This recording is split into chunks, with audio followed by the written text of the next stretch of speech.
estamos de vuelta, estamos conversando aquí en Confianza, estamos hablando de REC y les recordamos a ustedes en sus casas, en sus pantallas, que si se perdió la primera parte de este capítulo o el capítulo anterior o quiere profundizar sobre nuestra historia, nos encuentra en el sitio www.enconfianza.cl, nos puede seguir en redes sociales, las estamos mostrando aquí en este minuto para que se haga parte de esta comunidad y podamos seguir promoviendo el trabajo colaborativo que es la apuesta de IRADE con el apoyo de Corfo.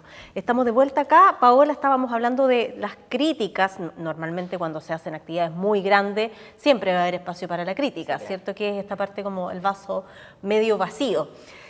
Y sobre eso mismo me gustaría profundizar en un aspecto que tiene que ver con las bandas musicales. Ha generado mucho ruido esto de que yo no quedé, que tú sí quedaste, que estaba arreglado, que etcétera, etcétera.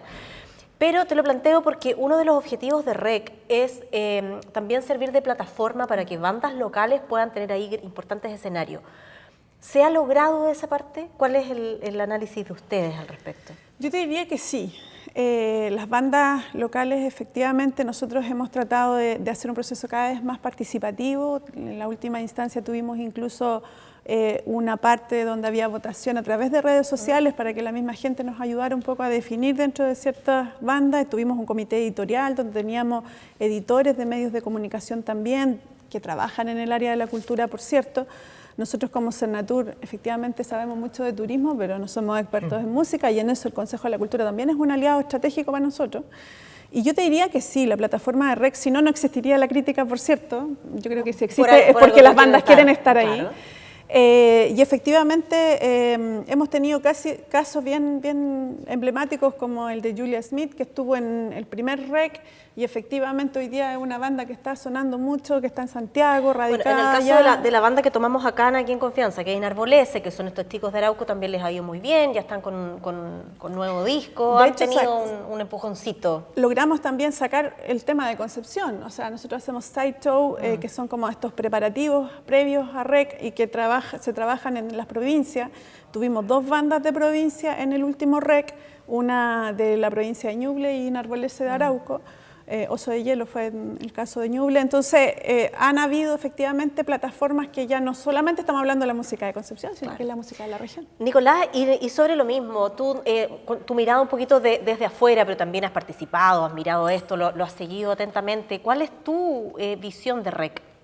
De partida, reconocer que efectivamente es un hito, y volviendo como a la lógica del vaso medio lleno, y que efectivamente se ha constituido en un hito visible, ¿no? En una cara visible de la ciudad hacia el resto del país, que justamente viene a alimentar este tema de la identidad, al menos como la ven desde afuera, más allá de los conflictos que se puedan dar acá en lo interno. Ahora, es obvio que cuando el tiempo es limitado, el espacio es limitado, y más encima hay platas involucradas, siempre alguien va a quedar descontento. ¿Ya? Eso, sobre todo si tienes a 100.000 personas reunidas en 2 días en un solo lugar, o sea, es inevitable. Y veo como un gesto bastante positivo esto de los sideshows, ¿cierto? Y que se haya intentado trazar un itinerario al REC. Sin embargo, todavía echo de menos, esto es una opinión muy personal, el hecho de que en realidad existen diferentes circuitos de la música en Concepción, ¿no? Muchas de estas bandas parten quizás en el colegio, qué sé yo, o practican otro tipo de música que lamentablemente por sus características pudiera quedar fuera del show simplemente, porque también se plantea el REC en términos de un espectáculo al que pudiera ir la familia, qué sé yo.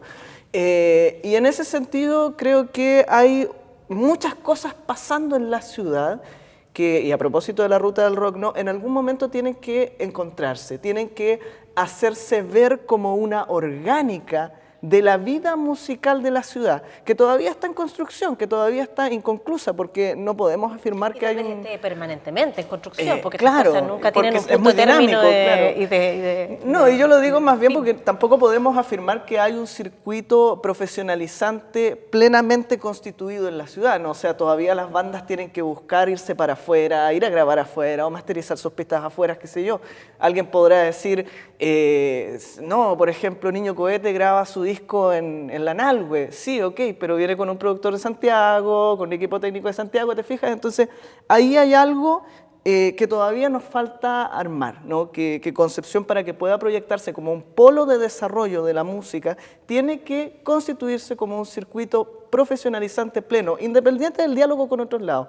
Y creo que ahí, por ejemplo, el REC puede jugar un papel súper importante como ojo, plataforma. Que a veces por pedirle mucho más a una sola institución lo Exacto. llenamos de crítica, porque aquí también hay un rol de las universidades. Hay relevante. un rol en realidad de mucha gente y es clave lo que hablábamos recién de la colaboración, ¿no? Cernatur tiene un objetivo como potenciador del turismo.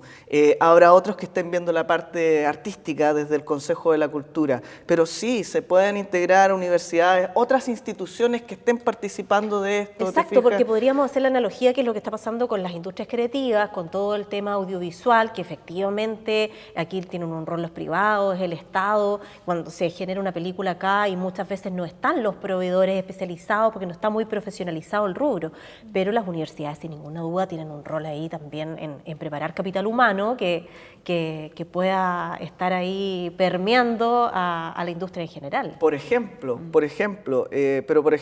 a ver, entre conversaciones con los estudiantes, yo que hago clases a la pedagogía en música, se preparan para ser profesores, pero obviamente muchos de ellos también tocan, tienen sus bandas, participan en festivales y qué sé yo, pero por ejemplo, falta la mentalidad, no digo que no exista, pero falta todavía desarrollar la mentalidad del productor musical, que es un rol súper importante que está a veces por fuera de lo que hace la banda en sí, ¿no?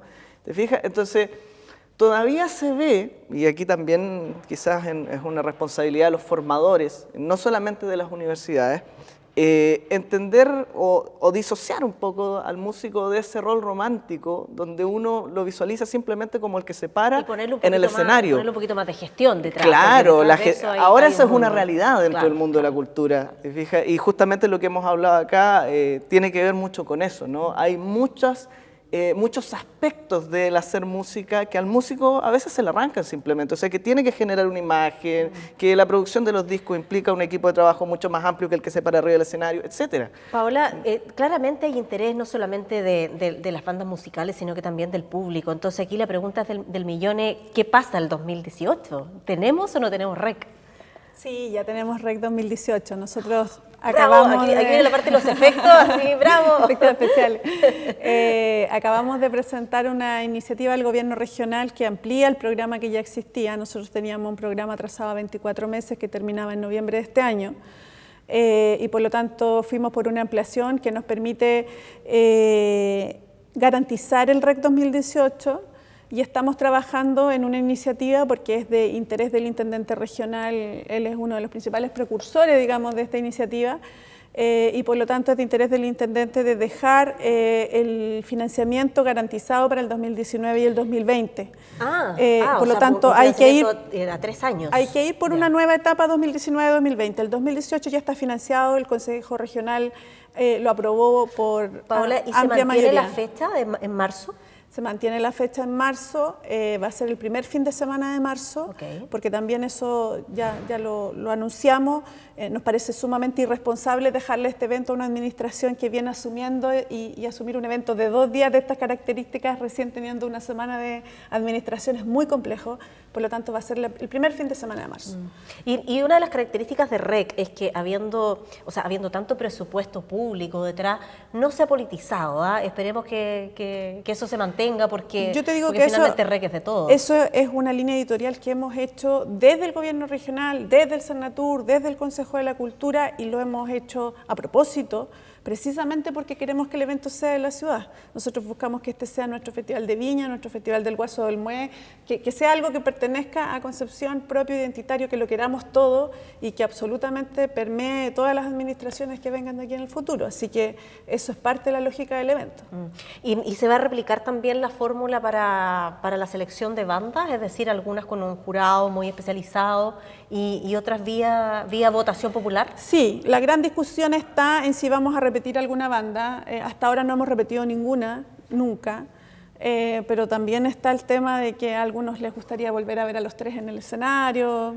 Por ahí estamos hoy día todavía en esa discusión editorial de lo que va a significar el 2018, pero por lo menos en lo que son bandas penquistas que están en proceso, digamos, todavía incipientes, creemos que no debiesen repetirse. Las consagradas quizá puede que más de algunas se repita. Nicolás, tú estabas ahí No, queriendo meter la cuchara. Es un tema complicado. Por ejemplo, lo último, o sea, repetir, no repetir. Repetir ya va a traer críticas, no repetir también, ¿te fijas? Entonces, al menos me alegro, por ejemplo, de detalles como el que planteaba, ¿no? No pueden dejar un festival que tiene un bagaje a una administración nueva, porque, bueno, ya verán ellos qué cambios podrán implementar en el futuro con el tiempo necesario para repensar las cosas, ¿no? Pero ¿Y no existe sobre la la posibilidad marcha. de poder generar una orgánica permanente? Es decir, que esto no esté sujeto a la administración de turno, cosa que sea una institución en la ciudad, como en los ejemplos que tú citabas de Viña, el Festival del Guasón. Sí, 9, precisamente nosotros estamos con una consultoría que está terminando y que nos plantea un modelo a seguir. Hay 3 alternativas que vamos a tener que discutir, pero efectivamente la idea de esa consultoría es un modelo de gestión que permita dejar establecido esto entre varias instituciones y que le dé vida, ya sea a través de una corporación, de un comité gestor, pero en el fondo vamos a dejar propuesto, y como bien dice Nicolás, vendrá otra administración que tendrá que zanjarlo, pero propuestos los modelos de gestión para que esto se mantenga en el tiempo. Déjame invocar un favor. detallito histórico. No tiene que ver con Concepción, sino que tiene que ver con Chile. En algún momento, el año 1940, se funda el Instituto de Extensión Musical. Los que lo hicieron, más allá que también hay críticas detrás, se preocuparon de que esto estuviese, digamos, amparado por el Estado, no por el gobierno, algo similar a lo que están planteando. ¿Te fijas? Y fue una iniciativa súper fructífera a la que le debemos muchos cuerpos, por ejemplo, culturales que existen actualmente en el país, como la Orquesta Sinfónica de Chile, como el Ballet Nacional, etcétera. E incluso eso tuvo su impacto en nuestra ciudad, en los coros polifónicos, en aquella época, qué sé yo.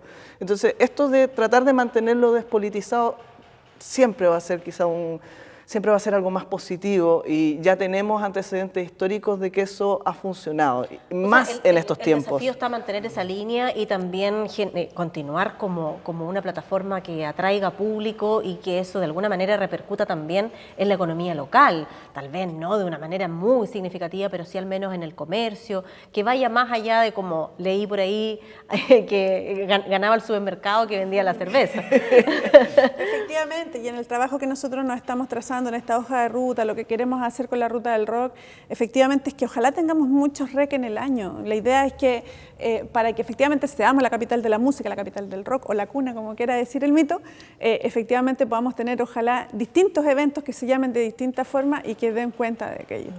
Mira, estamos llegando ya casi al final. Les tengo que preguntar porque esta es una parte un poco más en confianza. Este es nuestro test de la confianza. Entonces, Nicolás, una pregunta para ti.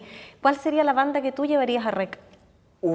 Así, de golpe y porrazo. Así, de golpe y porrazo. No, difícil responderlo así de buenas a primeras. A ver, no es una pregunta que implique un gusto personal, ¿ya? Y creo que también de aquí al próximo REC, justamente lo que uno hace es observar qué es lo que se está dando en la escena local.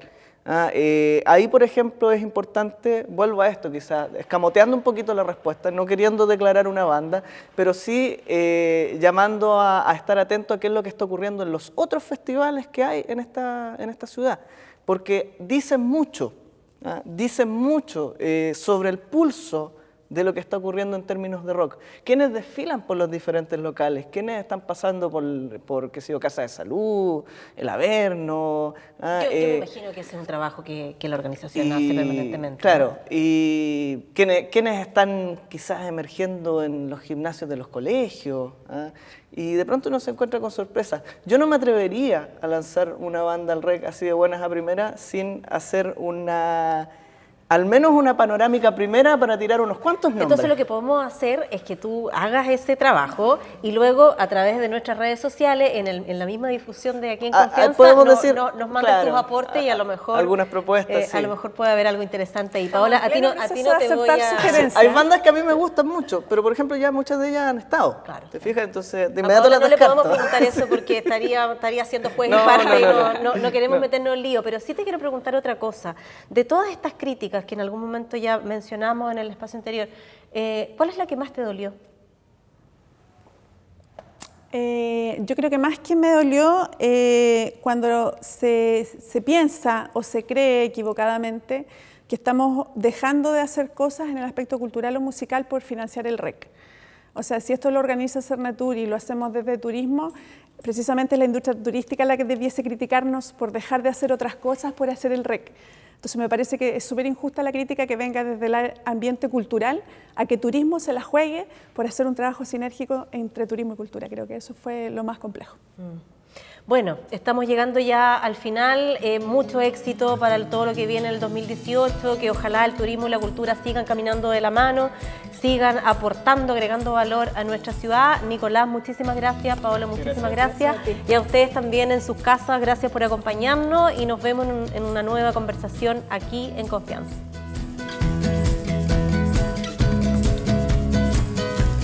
IRADE presentó Aquí en Confianza, un espacio para la conversación y experiencias de buenas prácticas de trabajo colaborativo.